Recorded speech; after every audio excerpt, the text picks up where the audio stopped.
அனைவருக்கும் வணக்கம். ஞானபிதா பாரம்பரிய மூலிகை மருத்துவத்தின் சார்பாக நம்ம அன்றைக்கி அதான் முத்துச்சிப்பிலேயே பல வகை இருக்குது. சிறுசுலேருந்து பெருசு வகை இருக்குது. முத்து உள்ள சிப்பி, முத்து சிப்பி ஏற்கனவே நம்ம பதிவில் போட்டிருக்கோம். அதில் முத்தோடையே நம்ம அதை பதிவில் நம்ம காட்டியிருக்கோம்.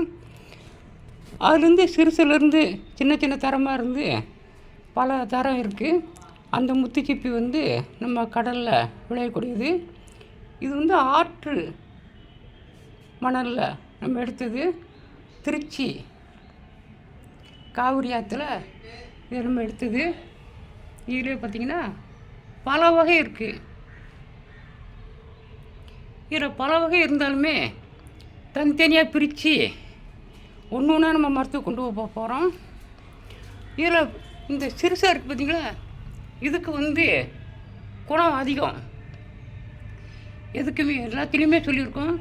சிறிய வகை, அதாவது வெள்ளைப்பூ பூக்குது, அது பெண் தன்மை அதிகமாக உள்ளது, புறமே அதிகமான குணம் உள்ளது. இந்த பெருசு விட இந்த சிறுசுக்கு கொஞ்சம் அதிகமான குணம். இது இப்போ நம்ம அங்கேருந்து பிறகிட்டு சுண்ணாம்பு தெளிவு நீரும் சோடா உப்பும் போட்டு நல்லா காய்ச்சி நம்ம க்ளீன் பண்ணி நம்ம கழுவி வச்சுருக்கோம். இது அடுத்த நம்ம மருத்துவத்துக்கு நம்ம கொண்டு போக போகிறோம். இந்த சிறுசாயாக எடுத்து, அதாவது சுத்தி பண்ணின இந்த சிறிய சிப்பிகளை பிறக்கி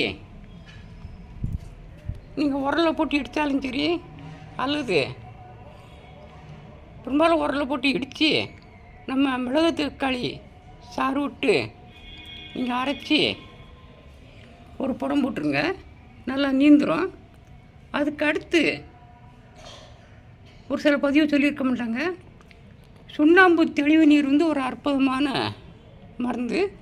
அந்த சுண்ணாம்பு தெளிவு நீரை வச்சு நல்லா 4 மணி நேரம் அரைச்சி அது வில்ல தட்டி காய வச்சு அதே ஒரு மண்சட்டில் சுண்ணாம்பு கிளை, அதாவது கல் சுண்ணாம்பை கிளை வச்சு அதுக்கு மேலே வில்லையை வச்சு அதுக்கு மேலே கல் சுண்ணாம்பு போட்டு நீங்கள் தீ எரிச்சிட்டாலும் சரி, அல்லது அதிலே சுற்றி நீங்கள் புடம் போட்டாலும் சரி, இது அருமையாக நீந்துடும், சுண்ணம் பவருக்கு வந்துடும்.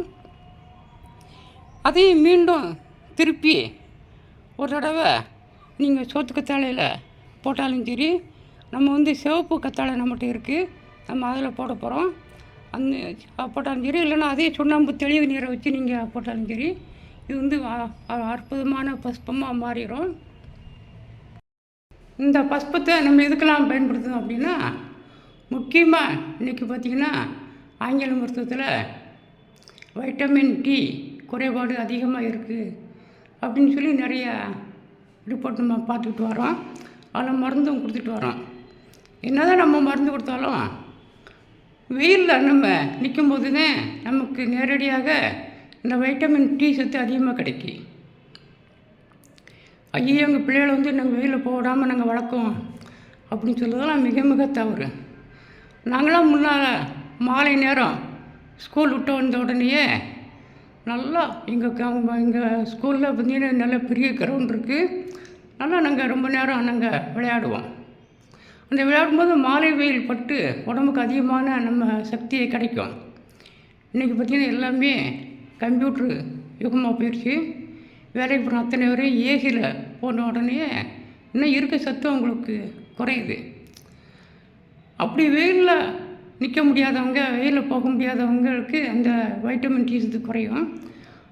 அதனால் பார்த்திங்கன்னா பல உடம்புல பல கால்சியம் சத்துலாம் குறையும்.